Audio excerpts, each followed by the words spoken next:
Heart rate variability. So what this actually is one of the best ways and most accurate ways to measure what is called the autonomic nervous system. And if you haven't heard that term before, you might have heard the sympathetic nervous system and the parasympathetic nervous system. Now both of those systems put together create the autonomic nervous system. So the autonomic nervous system is a regulation between the sympathetic nervous system and the parasympathetic nervous system. And what heart rate variability does is give us the best indication on how this system is actually regulating. Now, this is because heart rate variability is a direct relation between our beat-to-beat structure of the heart and the variability in that beat-to-beat structure. A healthy variability means our HRV is going to be a high rating, which we want high. The younger the nervous system and the less stressed the nervous system is a correlation with a higher HRV or higher heart rate variability.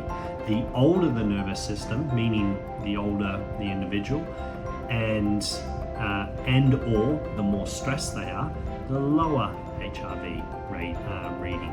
So this means there's not much variability between a beat-to-beat structure of a heart. So 60 beats a minute does not necessarily mean and shouldn't mean that there is a beat on the second every second. If it is, that's going to be a very, very, very low HRV reading and a very ill individual. So there's always variation between the beat to beat structure. So 60 beats a minute could average out at 60 beats, but it might be a beat at 1.8 seconds. The next beat could be not 1.8. It might be 1.8. The next beat could be 1.2. The next beat could be 0.8. The next beat could be whatever. There's a variation there. And the larger that variation means that there is a more healthier nervous system. And what this actually starts to do is we can measure the HRV and actually see if this nervous system is really in what we call coherence. And coherence is really important when we start to understand this, because there's more neural pathways traveling north from our heart to our brain than our brain to our heart. So when this thing is beating coherently, then this thing starts to really communicate really well with each other, and all these areas of the brain start to communicate with each other. And this is where we can say we're in the flow state, or where we're really comfortable with where we're at, and it's just a good day.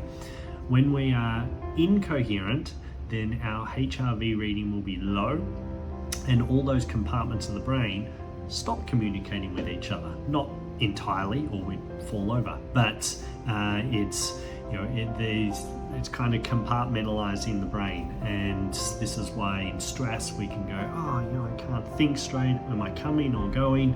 It's because there will be a connection with the autonomic nervous system, and usually in that case an upregulation of the sympathetic nervous system, that fight or flight response.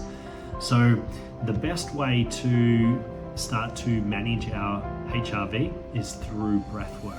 And the breath work we suggest is 5 seconds in, 5 seconds out, no hold. And what this starts to do is build coherence into our HRV.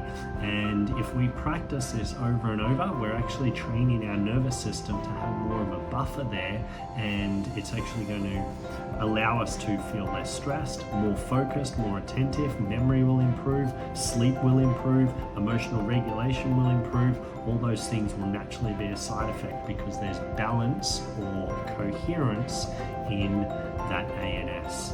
So keep following for more tips. Cheers.